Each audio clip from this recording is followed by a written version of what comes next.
Assalamu alaikum wa rahmatullahi wa barakatuh, and welcome to another edition of Hilaal Live. My name's Luqman Shadrack, all the way from the Cape Town studios. Thanks for joining us on channel 347 or on our live stream, www.hilal.tv. It's Wednesday. We invite our very special guest back in studio, Fadwa Booley. Assalamu alaikum. Walaikum salam. Thanks for coming through. I know it's this time of the year. It's our last episode for the year. We will resume, inshallah, in the new year, the second week in Jan, inshallah, as well. It's been a great year of the Soul series, and we've had great feedback. We're going to open up the WhatsApp line shortly as well. Today's topic that I think is very important, and we were talking about this a while ago as well, is, when people speak these days, they use very high words, words that they're not sure will fit into that conversation. It's the jargon that's been used these days. But the words you use can also be very toxic and how you use it as well. Do you find that happening? Absolutely. So the word is everybody's toxic. Correct. Right. That's the toxic jargon. Everybody's a narcissist. Yes, that's the other word. Yes, it's like the narcissist. Yeah, I'm an empath, I'm a narcissist.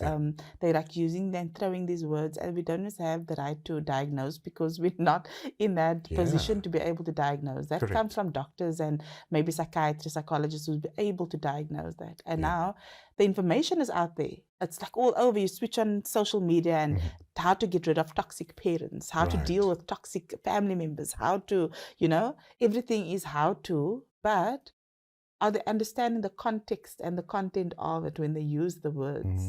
So because the information is so readily available, people are cluing themselves up, but then they're using it. And in the culture of today, especially with the Western influence, they're all just telling you like the toxic, block them and stay isolated, be alone.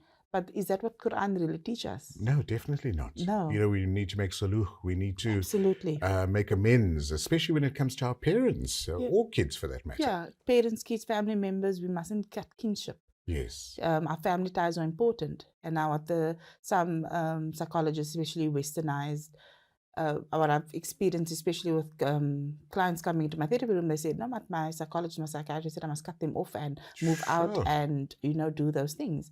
So then I asked him, okay, what does Allah want from us? What does the Quran want? I bring them back to that basic. And then it's about the teaching and educating of how to regulate your nervous system. Right. What happens in that case when you do have a toxic mother or father? Right? Sometimes it's just learned behavior that they learn from generations and generations. And now you must learn and maybe educate them in a beautiful way possible and say, this is not going to work because as Imam Ali says that you have to raise your kids in today's era and not how you were raised because it's a totally different era. For sure. But some people don't do that. Then you get maybe the mother-in-laws that interferes in marriages because they got a certain way and they want their children to or their sons to be a certain way, and then the infiltration comes and the doctrination comes and the influence, and then what happens is that becomes toxic when there's no responsibility taken. Right. When the wife maybe tells her husband of what she's not happy about and it just gets ignored, when then the toxic environment happens. So then you must look out and seek help in a professional way, but still look at deen and keep the deen in. Of course. This is where you seek the help. But in cases of the youngsters nowadays, like, oh, my mother's toxic. Oh, I need to block her from my phone. Oh, I need to block her from my statuses. No, your parents are there for a reason because they are guiding you to keep you in line. For sure. Some parents do go a bit overboard because it does come to a level of control. Right. Control of how they want the kids to act and be, and they don't allow the kids maybe to be authentic. So now it's authenticity versing, the control of a parent wanting your child to be a certain way, and that can also cause an environment of maybe toxicity, but it's all about recognizing what's happening and then taking the responsibility and accountability for it. Yeah. Do you find that trait gets boiled down to a culture or an upbringing or a society that puts all this pressure on the individual? Do you find that has a massive influence? Yes, it does, because we come from a culture of maybe the Indian Malay culture in our society. Yes, it does. It's cultural, first of all, and then of course your schooling as well. But then the more you learn about the deen, the more you will start weighing it up. Is this religion? Is this tradition? Is this culture? Yeah. you know. But do we bring it back to the deen? I think that's the important part, is we should be doing that, That and is the finding most, out how the Quran can actually help us absolutely, through those issues. that is the most important thing. But now you need to ask yourself, the teachers, are they working on their toxic traits? Who is teaching the deen? Because some cases are because they don't work on themselves, and then they come from... Gets passed down. Absolutely. So you see, you can make an example. Look at Juma, for instance, right? Two sheikhs. I'm going to use an example how I view it. I would be listening to a Juma lecture on the radio, and then I'll be so intrigued when the sheikh, the maulana, the imam, whoever is conducting the khutbah, and he brings out the love of Allah subhanahu wa ta'ala. Then I'm intrigued, then I want to hear more. But the minute he starts shouting on that mic, on the mimbar, and he starts shouting and say, if you don't do this, you're going to go straight to hell. You're going to do this, and he brings that anger across, and he brings that. Then what is it going to be? How many people have left the religion because of their own personal traumas, that how maybe they were raised, how they were taught. So what you first need to heal is heal yourself there, and then be able to teach from a healed perspective and not from a hurt perspective. Of course. There's a saying, hurt people hurt people. Absolutely. And often that seems to go around. But I'm interested in the jargon. Yes. That jargon gets misused so often, and misdiagnosed, for a lack of better words, as well, because that's what it is. If you're referring to somebody as toxic or you narcissist, which means that you've got experience in whatever that word means, the true meaning. That happens often, right? Everybody. We see it on social media. Yeah, everybody's now a narcissist. But here's the thing, we all got narcissistic traits, all of us. Right, gotcha. We can't identify any type of human trait if we don't have it. Okay. So anything that we can identify in someone else, we've got within us. So it's a bit of a reflection? It's all a reflection, it's a mirror reflection, right? Wow. So now the people on our path that's irritating us the most, who are they really reminding you of? Of yourself. It's actually just highlighting and mirroring back the things that you need to heal within yourself. Okay. Right. Okay. So let's say, let's that word, the toxic. We're all toxic on some level. We're all narcissistic on some level. We all can be rude on some level. We all can be good.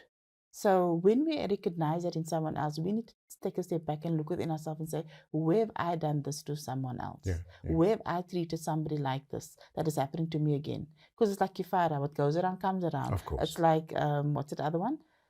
The wheel turns, the karma. When people say it's karma. Karma, when they say that. In Islam is known as kifara. Right. What you do unto others, others will do unto you.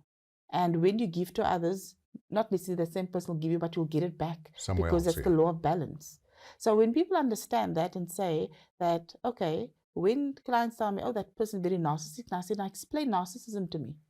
And then they can't even explain that, they don't even know what it is, because now they just learned the word. Or they say something like, oh, he's a misogynist. I say, now what does that mean? They can't explain it, because now they just heard the word, they're throwing it around, they don't actually know the actual meaning of it. Absolutely. And then I'll just say, now explain it to me, just explain it in layman's terms. So if you can't explain something for a child to understand, that means you don't know the meaning yourself. That's a very good point. Yeah. We invite you, our dear listener, our viewer on Hilaal TV, to be part of the show. 079 085 2511, our WhatsApp line. Correspond with us. We're chatting about toxic, or the word toxic that gets thrown around in our society today. And if you find that that's an issue in your environment, give us a shout on the WhatsApp line, 079 085 2511. WhatsApps only, no telephone calls, unfortunately. A couple of minutes before the break, Fadwa, how do you then advise your clients when they come to you and they said, somebody called me a narcissist. Am I a narcissist? What are the steps you will take them through? I'll say own it. Okay. Yeah, Ooh. I'll say own it. Because if something is telling you, say let's say somebody tells you something and they got control over you because they're telling you something like that, they recognize the control, so they're going to throw it in your face. Tell them, so what? Actually ask them, so what? Because when it comes to a toxic person that uses that as control, you need to show them whatever they're accusing you of, you don't care what they are saying. But here's the thing, right? I mean, not everybody can own it, because they may have regarded that statement as very hurtful. Yes. They could be cut up about it. They could say, look, I need to now do some soul searching to find out whether I'm a narcissist or have toxic behavior. How would they deal with that? So then you go research and say, okay, what's the meaning of this? What is the context of the accusation?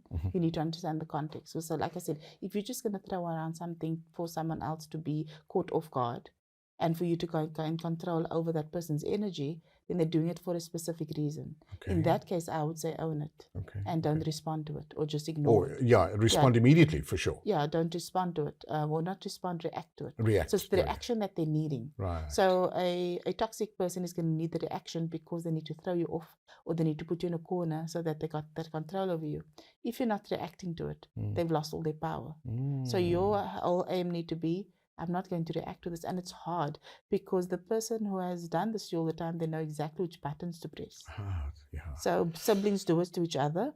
Parents do it to the children. Children do it to their parents. It's all the reaction that they're needing because it's a way to regulate their nervous system, because it's a dopamine that gets released in their body because somebody's reacting and I'm getting my drug fix. But my drug fix is somebody else's reaction. Sure. That's deep. Okay, we're going to continue with this conversation after the ad break. Join us on the WhatsApp line, 079-085-2511. It is open. You're welcome to send us a WhatsApp only. Unfortunately, no telephone calls, and we'll pose your questions, concerns, or comments to Fadwa in studio. You are still watching Hilaal Live. Assalamu alaikum. Welcome back to Hilaal Live. Thanks for joining us on channel 347 or on our live stream www.hilaal.tv. It's the Soul series, as we do on a Wednesday. Our topic tonight is throwing that word around toxic. You often hear other words like being a narcissist. What does this mean to our community? What does it mean to you? Have you been ever called that word or maybe used it in your vocabulary as well? Do join us on the WhatsApp line, 079-085-2511, and we can pose that question to Fadwa Booley in studio. Fadwa, thanks. It's been a wonderful year again. Rounding off the year, our last one for the year. We'll be back in 2024, inshallah. One of the questions I want to ask is that in our community, we often find the words being thrown around. We often find that word being used out of context as well. But how do we deal with it? Let's face it, there are times as well where someone's akhlaq may not be up to standard for you. Maybe they've done something to offend you. Maybe they've said something to offend you. How do we as an Islamic community deal with situations like that? I think it's definitely address a person in the most beautiful way ever. Okay, so now the person's very aggressive. Yes. Right.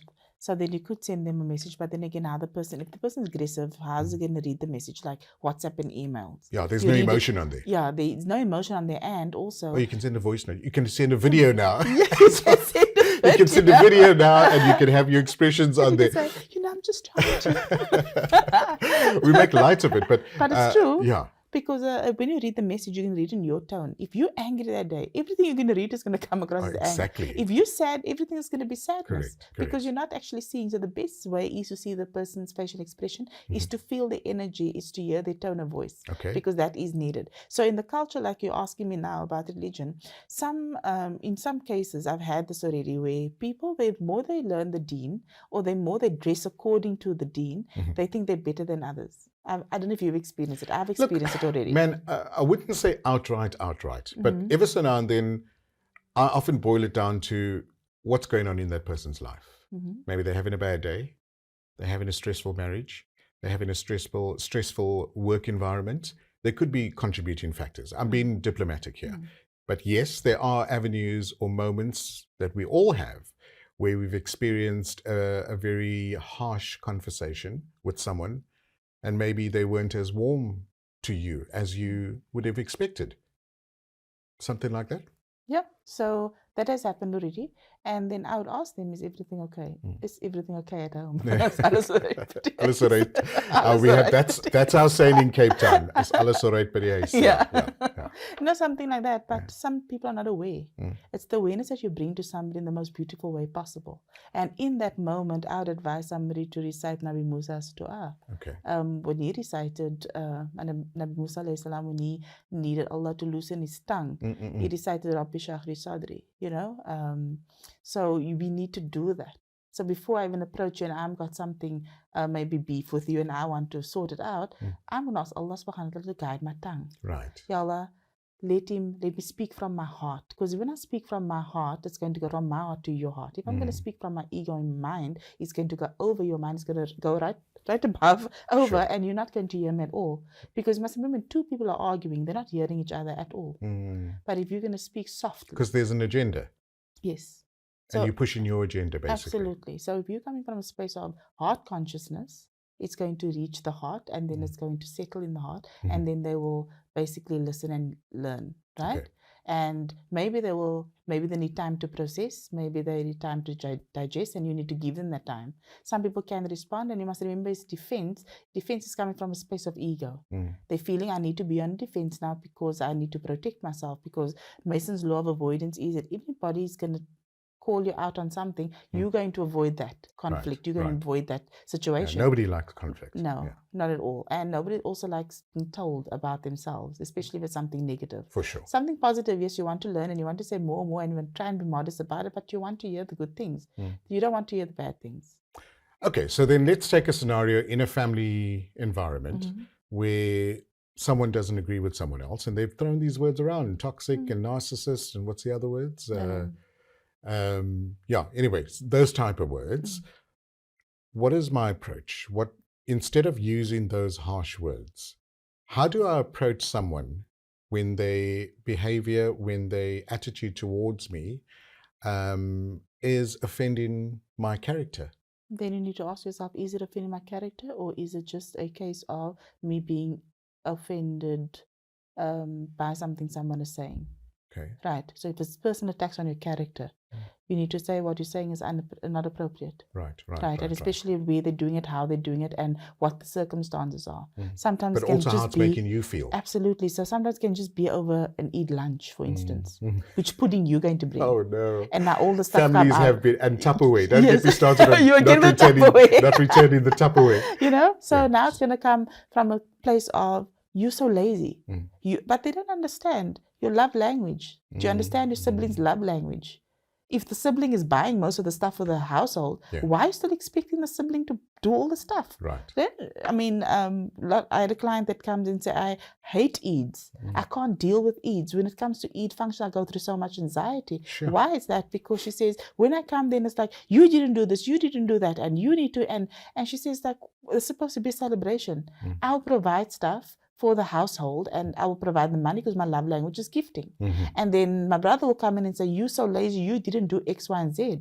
But his love language is doing. Right. So if you understand your siblings' love language, you'll understand that how they're doing things is all a contribution to making the day special. Right. But now they're imposing the values onto each other, and that's when the arguments start. So, and sometimes in that case, it's the mother's responsibility to say, I don't want to cause friction between the children, but what some mothers do is they want the friction because they keep the children apart, because this is now the narcissistic characteristic of the mothers. They keep the children apart because they're the center of attraction. So now it's like the child must gossip to me about them, and I can speak to each child about each other. And this causes the toxicity in the home, and then the kids don't want to come together. Because now when they get married, the spouse is going to point out the toxicity in the home, and they're going to say, I don't want to spend Eid because this is what's happening. Now, if you are aware, you can tell the children, I'm not going to allow this in my home. If you're going to come here, sort out your differences with your siblings. But some parents don't do that. Unfortunately. Okay.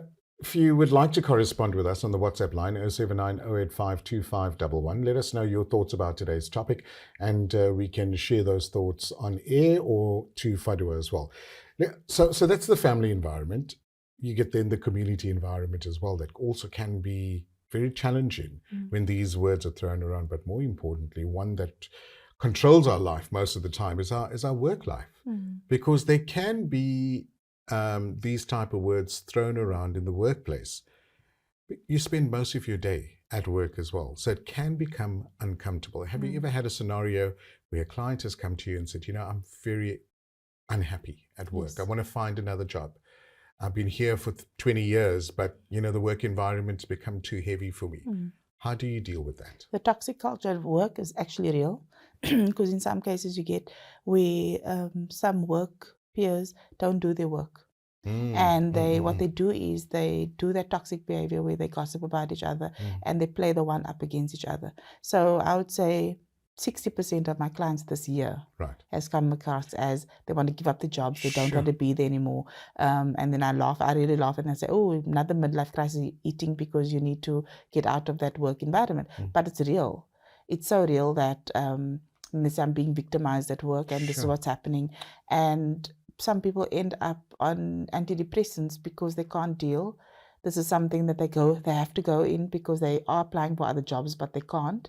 And then let's say somebody young and somebody new comes in, and then they want to be like the star in the play, and then they just cause that havoc in the system where the system was fine before, and somebody else comes in. And I had a case where somebody's body actually shut down.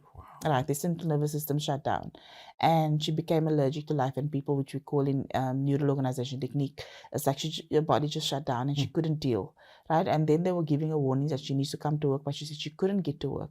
And when I was muscle testing, it came out that there was somebody toxic at a work environment that was causing a negative energy emotional charge in the body, that I had to reduce it from, I think it was 92 or 93%, right down to 5%, appropriate for her body to be able to cope. So every time she heard this person's name, every time she heard mention of this person, her body would shut down, her body would go into negative response.